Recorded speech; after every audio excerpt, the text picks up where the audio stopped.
जब हम बात करते हैं मोह की, तो मोह से कैसे बचा जाए? तो मोह से बचने का बहुत सरल तरीका है।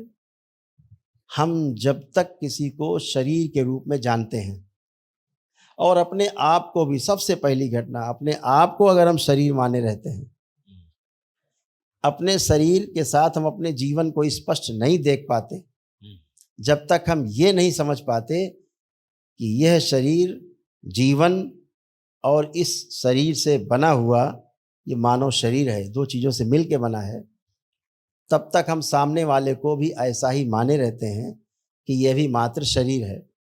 शरीर के साथ शरीर का जो निर्वाह है वो मोह पैदा करता है। बिल्कुल। मोह से बचना है तो अपने जीवन को समझना होगा, अपने जीवन पर दृष्टि डालनी होगी। जब अपने जीवन पर दृष्टि रहेगी तो सामने शरीर नहीं, फिर जीवन ही दिखेगा व्यक्ति का।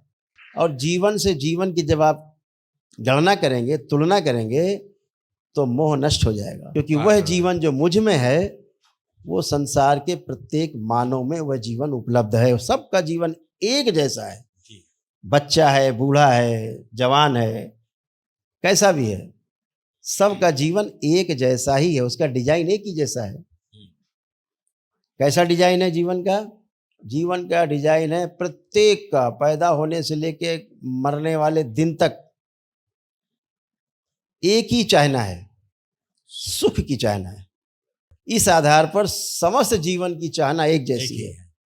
मुक्त होना चाहता है प्रत्येक जीवन जी, ये सब की चाहना है। और सुख कौन सा चाहता है? निरंतर सुख बना रहे, वह सुख जो कभी समाप्त ही ना हो, दुख कभी आए ही ना, ये मनुष्य की चाहना है, ये मानव लक्ष्य है जी। और ये तभी प्राप्त होगा जब स्वयं में समाधान होगा, और स्वयं में समाधान तभी होगा जब आप अहंकार और मोह से मुक्त हो जाएंगे।